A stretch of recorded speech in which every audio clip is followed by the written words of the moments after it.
Radio Lomé, il est 12h30 minutes.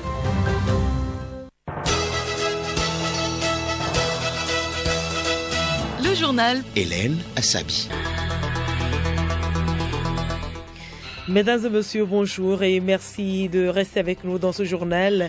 Donc voici le sommaire. Bientôt, une stratégie de lutte contre le blanchiment de capitaux, le financement du terrorisme et la prolifération des armes de destruction massive au Togo. Le document est en étude depuis ce matin à Lomé. Le Togo vient de franchir une nouvelle étape dans sa stratégie vaccinale. Le gouvernement a officiellement lancé hier la délivrance du passeport vaccinal. Afrique du Sud, Jacob Zuma a été condamné à 15 mois de prison pour outrage à la justice. La Cour constitutionnelle a rendu ce verdict aujourd'hui à la majorité de ses membres. Et puis soit football, le milieu de terrain togolais Jacques-Alexis Romao ne prolongera pas son contrat avec le club Guingamp. Les deux parties ne sont pas parvenues à un accord par rapport à son maintien au club.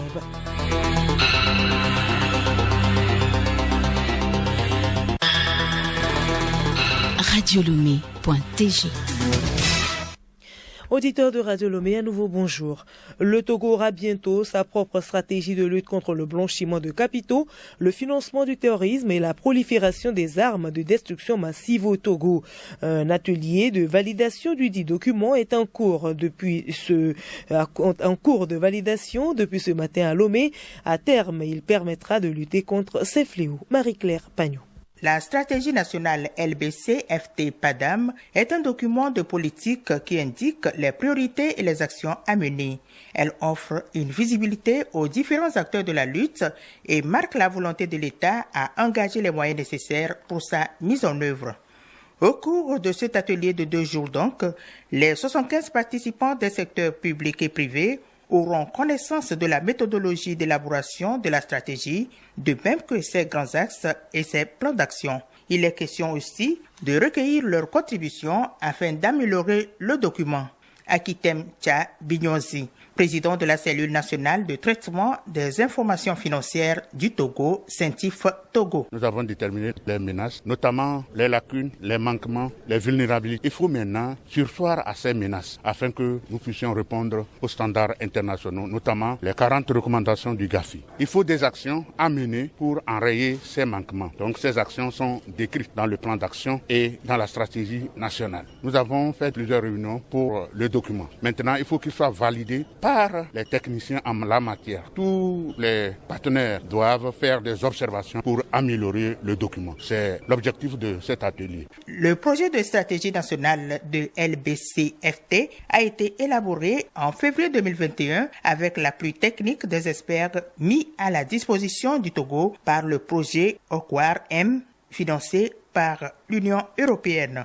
Il vise à créer un cadre permanent de renforcement du dispositif de LBC-FT-PADAM du Togo en vue de garantir l'intégrité de son système financier. Après validation du document, les étapes futures seront également définies par les participants.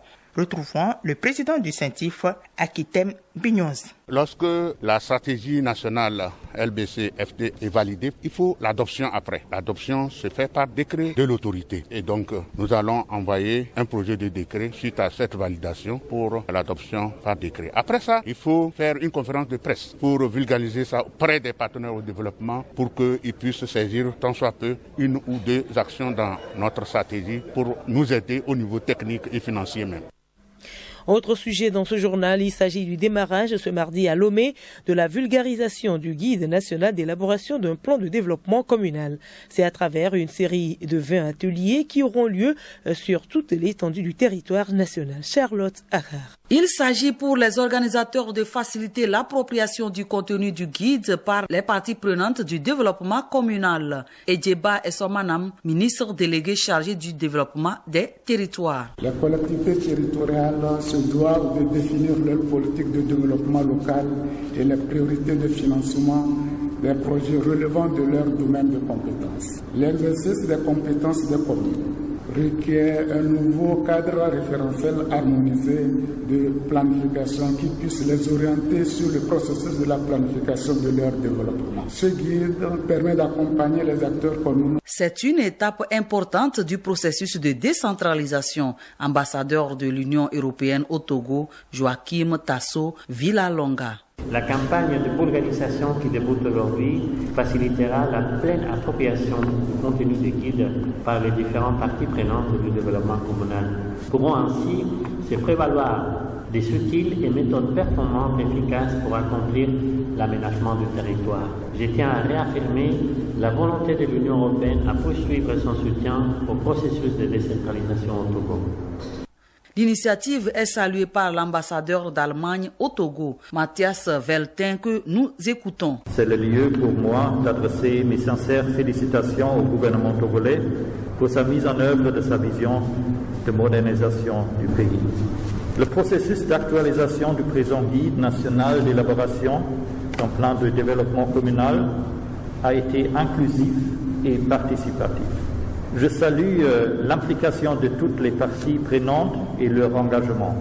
C'est l'occasion de remercier la GIZ pour avoir assuré notre accompagnement dans ce processus. Notons que ce guide a été élaboré par le ministère délégué en charge du développement des territoires. Sa vulgarisation a bénéficié de l'appui du programme de décentralisation et de gouvernance locale Prodégol, cofinancé par le ministère fédéral allemand de la coopération économique et du développement BMZ et l'Union européenne. Il a été mis en œuvre par la coopération technique allemande GIZ. Santé pour poursuivre ce journal. 3 mois après le démarrage de sa campagne de vaccination contre le coronavirus, le Togo franchit une nouvelle étape de sa stratégie vaccinale. Le gouvernement a officiellement lancé hier la délivrance du passeport vaccinal. Abidé Lemou. Ce document officiel, gratuit, infalsifiable et accessible à tous atteste qu'une personne a eu sa vaccination complète contre le Covid-19. Il contient dans ce sens toutes les informations relatives à la vaccination d'une personne et sa signature électronique. Toute personne ayant reçu sa dose complète du vaccin peut donc obtenir le passeport vaccinal en format PDF à partir du site web dédié. Pour rappel, à ce jour, 300 000 personnes environ ont été complètement vaccinées. Les opérations d'administration des secondes doses, elles, se poursuivent toujours sur le territoire. Merci à vous, Abidé Lemou. Le Togo va procéder au contrôle du marquage des produits alimentaires le 1er juillet prochain. En prélude à cet événement, le commissariat des douanes et le service des impôts de l'Office togolais des recettes ont réceptionné hier au siège de l'institution des kits du contrôle de marquage. Il s'agit des filtres optiques et des marquages SN5. Peter Dessou-Bonor, directeur au commissariat général de l'OTR. L'outil SM 4.5 va servir à lire les informations sur les banderoles ou sur les capsules des articles qui sont marqués. Les filtres optiques vont servir à identifier les marques ou bien les vignettes qui sont apposées sur ces articles. Voir si cela correspond à la marque qui est fournie par l'opérateur désigné par le gouvernement. Le prestataire de services SIGPA, qui est une société suisse, donc qui a été acceptée après appel d'offres international. Les outils qui sont mis à la disposition de l'Office togolais des recettes et du ministère en charge du commerce sont des outils qui sont reconnus sur le plan international, pouvant faire le travail de contrôle de ces marques ou bien de ces vignettes. Le journal Hélène Assabi. Hors du Togo en Côte d'Ivoire, pour son 2e jour de visite dans son village de Mama, Laurent Gbagbo a reçu dans sa résidence plus de 200 chefs traditionnels et des cadres locaux de son parti. Après 10 ans d'absence, dont 8 en détention provisoire, l'ancien président a pris la parole pendant plus de 35 minutes, ponctuant son propos d'anecdotes et se présentant comme la victime d'un procès politique. RDC, un député a été inculpé dimanche dernier pour outrage au président Tshisekedi.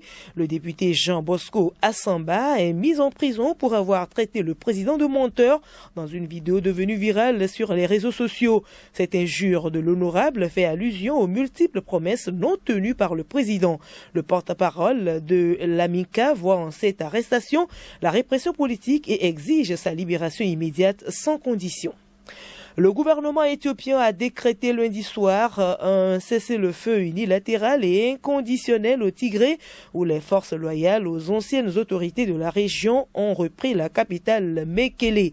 Les communications ont été coupées, les téléphones satellites des organisations humanitaires ont même été confisqués par les soldats éthiopiens. Mekele est donc une nouvelle fois coupée du monde. La Cour constitutionnelle sud-africaine a condamné ce mardi l'ancien président Jacob Zuma à 15 mois de prison pour outrage à la justice après son refus de comparaître devant une commission anticorruption. La plus haute juridiction a rendu ce verdict à la majorité de ses membres. L'Afrique du Sud toujours subit depuis quelques semaines une troisième vague de contamination avec juste 4% de personnes vaccinées. Le pic des contaminations est enregistré dans la province de Pretoria et Johannesburg, qui est la plus peuplée du pays. Jusque-là, seul le vaccin Pfizer est administré aux populations. 3 autres vaccins sont néanmoins à l'étude pour accélérer la campagne de vaccination. Ce sont les vaccins chinois Sinovac et Sinopharm ainsi que le russe Sunfik.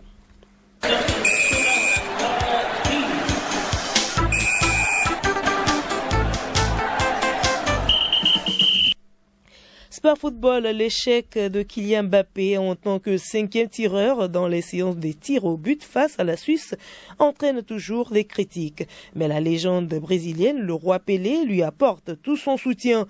Au plan national, c'est l'international togolais Alexis Romao qui quitte son club Guingamp suite à un désaccord sur la prolongation de son contrat. Edo Assignon. L'aventure s'arrête entre l'international togolais Jacques-Alexis Romao et son club Guingamp. Romao n'a pas pu trouver d'accord avec le club pour une prolongation de son contrat. Les deux parties avaient entamé des discussions, mais cela n'a pas finalement abouti. Passé par l'Olympique de Marseille ou encore l'Olympiakos, Romao est désormais libre de tout engagement. En Ligue 2, la saison écoulée, le Togolais a disputé 35 matchs et délivré une passe décisive. Alexis Romao peut désormais voir ailleurs. Après l'élimination de l'équipe de France face à la Suisse, l'attaquant français Kylian Mbappé quitte la compétition qu'il n'aura pas marqué de son empreinte. Critiqué pour avoir raté le dernier tir au but, le Français a reçu le soutien de la légende brésilienne, le roi Pelé. Garde la tête haute, Kylian. Demain est le premier jour d'une nouvelle aventure, a posté le roi Pelé sur son compte Twitter. Des mots pour réconforter le Français. 0 but en 4 matchs. Le bilan de Kylian Mbappé est mitigé. Il aura été finalement le seul du trio offensif tricolore qu'il forme avec Karim Benzema et Antoine Griezmann à ne pas avoir trouvé le chemin des filets. Toujours Euro 2021, les derniers qualifiés pour les quarts de finale seront connus ce mardi. À 16h, l'Angleterre défie l'Allemagne. Il s'agit de la 3e rencontre entre les deux nations lors d'un Euro. La seconde affiche oppose la Suède à l'Ukraine à 19h. Le dernier match entre l'Ukraine et la Suède remonte à l'Euro 2012 où les Ukrainiens l'avaient emporté 2-1 grâce à un doublé de leur actuel sélectionneur Andrei Shevchenko. Les qualifiés pour les quarts de finale de la Copa América sont désormais au complet. L'équipe d'Argentine a bien tenu son rang. Les partenaires de Lionel Messi ont achevé leur phase de poule en beauté en dominant ce lundi la Bolivie 4-1 grâce à un doublé de Lionel Messi. Dans l'autre rencontre du groupe A, l'Uruguay s'est imposé 1-0 contre le Paraguay grâce à Cavani. Les quarts de finale démarrent vendredi prochain. Le Brésil joue le Chili. Le Pérou affronte le Paraguay. L'Uruguay défie la Colombie. L'Argentine se mesure à l'Équateur.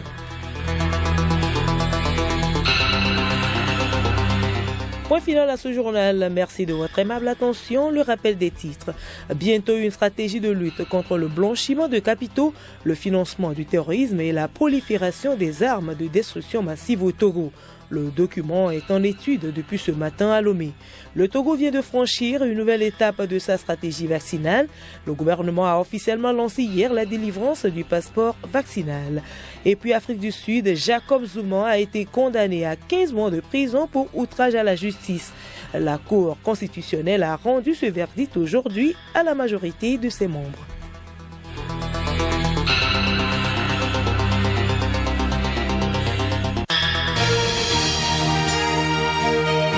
Radio Lomé, boîte postale 434, email radiolomé@radiolomé.tg. radiolomé.tg